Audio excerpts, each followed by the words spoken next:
Not one, but two 2024 Chicago Bears mock drafts. Now, one scenario is going to be where they go with a quarterback in the first round. And the next scenario is if they end up keeping their current quarterback and end up taking the best receiver off the board. So stay tuned. I'm going to need everybody to take and comment below, hit that like button or hit the dislike. You may hate it, but comment below and hit that subscribe button. I'm going to go ahead and share my screen right now. And here we go. Let's jump into it. Scenario number one, Michael Penix Jr.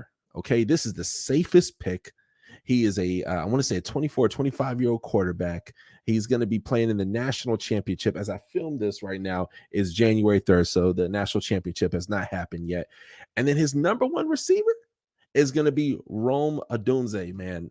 I love Rome. He can get separation. He could be a slot receiver. He could be a deep threat.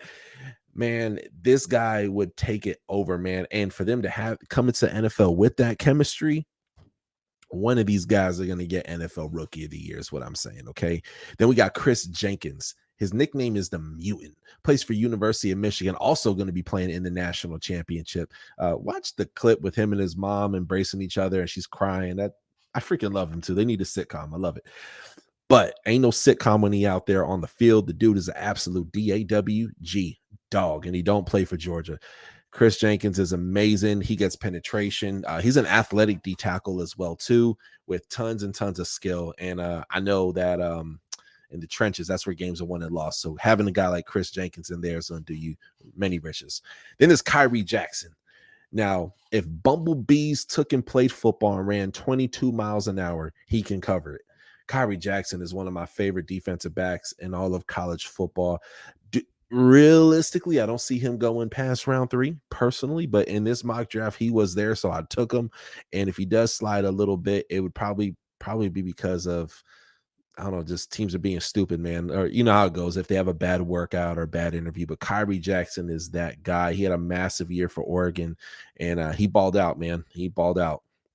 And it's Quentin Newsome, another one of my favorite cornerbacks. I'm going back-to-back cornerbacks because we got to beef up that secondary. Quentin Newsome coming out of Nebraska, absolute beast. We saw him have a huge game playing against Colorado. And then, of course, to finish off my first scenario, next scenario is coming next. Josheen Davis, edge rusher coming out of Wake Forest. I'm going to pull up his stats right now. He had a really, really great senior year, 29 solo tackles, 49 total tackles, 7.5 sacks, two fumble recoveries, one forced fumble, 2 pass deflections. Dude, there's a lot of edge rushers in this draft. I don't think too many really good ones will be past round 6 or 7. But hey, beauty's the eye of the beholder, right? So Josheen Davis coming out of Wake Forest, absolute beast. Now, scenario number 2, let's get into it. Here we go. Marvin Harrison Jr., welcome to the Chicago Bears. Rome Odunze, welcome to the Chicago Bears. In my opinion, those are the 2 best receivers in this whole NFL draft. I could see Rome going a little earlier. I definitely could, but there's some teams just within the top 5 who that they are going to take and need a quarterback, and some need an O lineman, some need the best D lineman. I don't see Rome sliding anything past maybe 11 or 12. Rome is dope. Like, I'm a Dolphins fan, so you guys know. But Rome, man, if we could get our hands on him, and I know it ain't gonna happen, man. But I'm a Rome Odunze fan. Then moving on to 6'4" safety coming out of University of Miami. That's right, folks. Throw your U's up for the bad boys of college football. They're back. Well, they're on their way back. They'll be back here pretty soon. They just had a huge signing day recently. But James Williams, 6'4" frame, deflecting passes, open field tackles. Man, this guy, imagine if Patrick Willis took and played safety and just hung out there ready to clock people.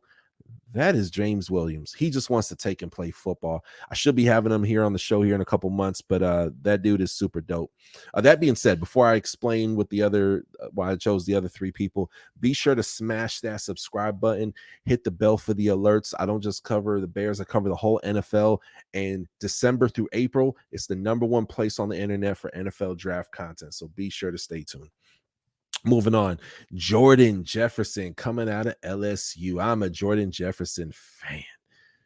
He's a big guy. He's a big man who causes a lot of havoc in the trenches, man. That's a guy that I like a lot.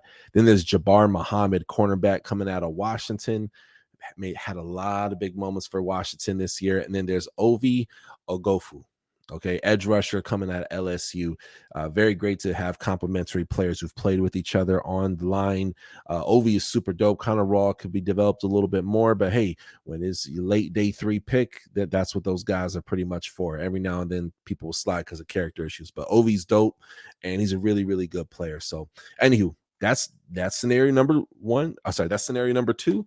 And this is scenario number 1. So comment below, what is your favorite scenario that I dropped for you guys tonight? Other than that, I hope you guys have a very happy New Year's, January 3rd. Football is keeping us on the edge of our seats. A lot of great things happen. I pray that God blesses you all, and you all have health, wealth, prosperity, and most importantly, relationship with Jesus. I'll catch you guys next time on the Touchdown with Doug Smith. Comment below and feel free to throw me all the hatred. I'm all for it, man. Catch you guys next time. Thanks for watching another episode of the Touchdown with Doug Smith, where I cover all 32 NFL teams plus NFL exclusive interviews. Hit that subscribe button, hit the bell for the alerts, comment below, and we'll catch you next time on the Touchdown with Doug Smith.